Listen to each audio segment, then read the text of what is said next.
Hey everybody, it's your hospitality friend Glenn, still on the same business trip I've been on since late April. I was wandering around aimlessly here in Las Vegas, found Jason Gamel, President, CEO of ARDA, the American Resort Development Association. These guys are starting their spring conference as we're recording this, and I want to see what is going on in the world of timeshare. But first, I want to say thanks to our friends at Actable. Actable, they give you the power to profit. Please do me a favor, check them out at actable.com. Jason, great to see you. Hey, good to see you, Glenn. All right, so I have never, ever been to an ARDA conference. Years ago, I went to some of the interval conferences, and like I've always been dancing around the timeshare world, but I've been staying in them more.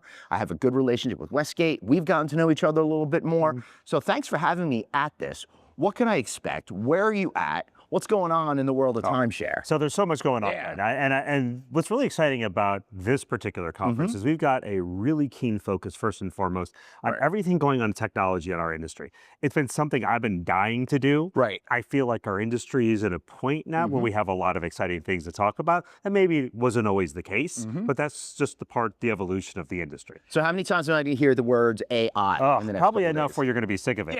But some of the things too, and it's important always to realize, right? AI isn't everything. No, but it seems to be. It seems to be a catch-all phrase for everything when it's really not. And that's one of the areas of confusion I'm trying to get through to people. That a lot of marketing people out there use the term indiscriminately, but you'll be using it more specifically. Yeah, and that's a really good point. They're part of the overall sort of what we're doing here. For instance, we've got a big international flavor at this conference, which is exciting. We also, when we get into technology, that's part of one of the points is that it's not just about AI. Technology takes many different forms, and everyone's in different places in their AI journey. Some people want to be out in front. Others are waiting to see if the dust settles to figure out what the right thing to do is. So that's really what the exciting of the conversations that we'll have this week, that we'll get a chance to see who's on what, I would say, who's on what page right now in their AI and technology journey, and what does that mean for the business? More importantly, what does it mean for the owners? What does it mean for the renters? What does it mean for the people staying at the properties? How do they benefit from all this great technology? Yeah, it's interesting. I was at last week when I was here in Las Vegas. I was at a major hospitality industry conference with a big brand, and that's what they were all doubling down on, all about that. So it's interesting to see how technology is affecting this side of the business. But I want to talk about the customer experience side of the business as well, Jason, because ever since I started building great relationships with our friends over at Westgate, I've been staying in them more. Oh, okay. And I've been kind of mixing up the experiences. And while I was here in Las Vegas, I stayed at a Wyndham timeshare because I was taking my friends and my wife were coming. We were going to see Fish at Sphere for 3 nights. Okay. And I'm like, let's have a little more space. Let's make this more of a lounging kind of experience where we could all just be together. And you know what? It worked out great because my friends had one room, I had one room, but we had a shared meeting space. We had a refrigerator. We could cook if we wanted to. And it really changed the whole tone and temper of the entire experience for us. Yeah, you're a commercial for us now, Glenn. I love that. It's crazy. I never thought I would say that, but I'm telling you, because like when I stayed in November at a timeshare, again with the multiple bedrooms and stuff, it does create a different way to have a vacation that I didn't tap into when I was younger. It does. As a matter of fact, I talk a lot about this about my kids. My kids have grown up vacationing in timeshares. If we go to a hotel, even if it's a great hotel, they're still looked at me and say, well, where's our bedroom? Right. Or where's our bed? You know, where's the kitchen? Where's this? And I think that's funny because last weekend I was in a hotel and one of my kids was across the hall from us, and we just had regular standard rooms, and I'm just scratching my head going, oh, this is different. This is different. And there's a reason why the extended stay model in the hotel space has been expanding so much, right? Right, and check out my coverage with on extended stay. 35% of all new hotel construction around that is in the extended stay, and one particular hotel company has 50% of that 35%, which is crazy. And when you look at it, that's essentially sort of starting to bridge the gap between what is your traditional hotel room and what are considered to be sort of a timeshare accommodation. That's really interesting because the model is very different, and it is more akin to what you're doing, but still a lot of extended stay properties are just one room that they tease and say is a suite or something like that, but it's not really, not like a typical timeshare. No, but you really highlighted, Glenn, and I appreciate that. The things which people find first and foremost to be a benefit of timesharing, and then on top of it, you add in where we're going with the experiential side of the business that has been part of the timeshare industry for 10 years or so, and some of the great partnerships that are starting to happen within all of the various developers and where they're starting to expand. You're starting to see the evolution of an industry that's now attracting a younger younger purchaser. I think we incredible. talked about that last time when you were on the main No Vacancy show, and that really surprised me. But it's pretty exciting for you folks. And now, I'll be honest with you, I'm a super negative Nelly about the state of the economy, right? And everyone who's watches me knows. But the one thing I know is that with vacation ownership and the timeshare industry, people have already paid. And during the Great Recession, y'all were doing like cheers where some of my hotel friends were seeking therapy. Well, I'm one of those Wyndham owners here in Las Vegas, as a matter of fact. And I know what my maintenance fee is going to be this year, so I know exactly how many days I can reserve and exactly what my costs are going to be.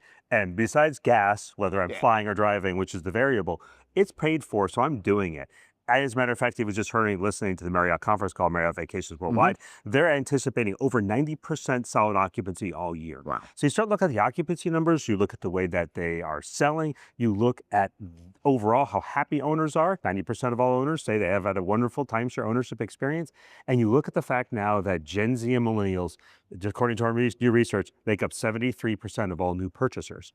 So if you think about that, 3/4 of all of our new owners are coming from the Gen Z and millennial population. A lot of them are probably like my daughters who experienced timeshare throughout the years, know the benefits, and decide that they want that part of it as a vacation portfolio. I will tell you that surprises me because I would have thought us Gen Xers would be the one leading the way because we're a little bit older now. We want to have that family togetherness time, and we think about vacation travel a little bit differently than younger people, or at least so I thought. Yeah, me too. It surprises me that Gen Xers aren't really in there more, but it really is now hitting that younger population. Well, to be fair, we probably are, just we're the forgotten generation, so we're just ignored no matter what. And by the way, I like it that way. It's a lot less stress, a lot less pressure. When you want to be a world-class slacker like me, these are the important ingredients that fit in. So what are the big issues right now for you here at ARDA? So we're talking, some of the things that we're tackling right now. We are looking at what's happening with the economy. You look at what worldwide travel looks like and exactly what are the issues that come from it. How do we help address affordability? We're always looking at ways to make it so that way owners don't have to pay more in maintenance fees every single year. So we're looking at innovative solutions, not only from ARDA, which we've started up our own insurance captive, which is exciting. That's amazing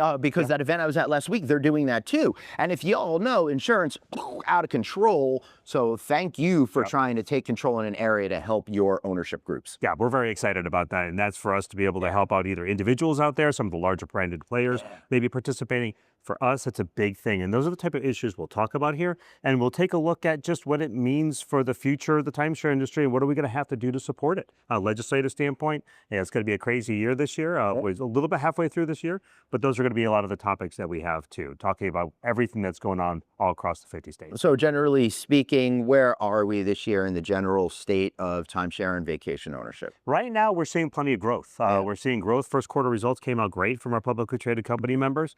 We see those in the private sector continuing to have strong occupancy rates, strong interest. It continues to sort of move along as you mentioned. It's a steady drumbeat. I have too high of highs, the lows stay pretty. Those aren't low at all.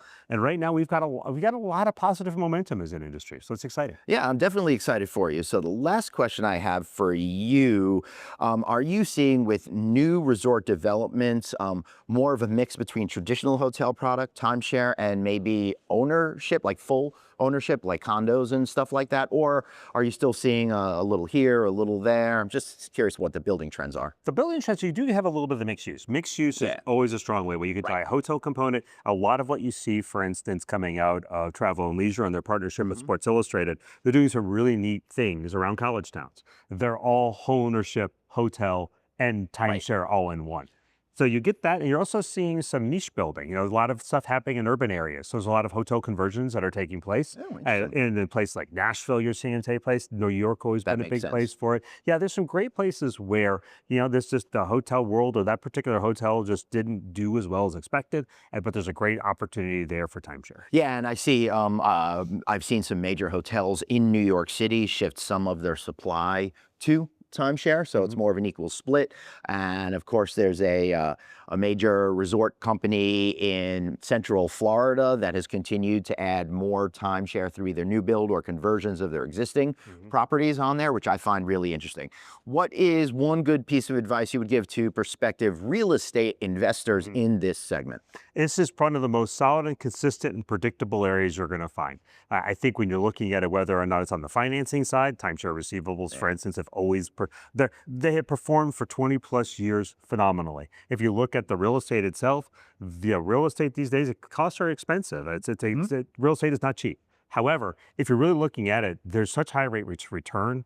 Everything you can do from the sales and marketing to the property management side, I think it's finding that you get the right location with the right operator, and you have yourself a wonderful formula for success. Beautiful. I absolutely love it. Thanks for being here. Yeah, appreciate it. I'm really looking forward to experiencing this conference.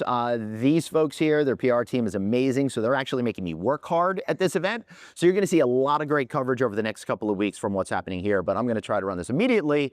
You'll know whether or not I did. He's Jason. I'm Glenn. We're at ARDA Spring Conference. See you all later. Thanks for watching. Like, share, subscribe. Bye, everybody.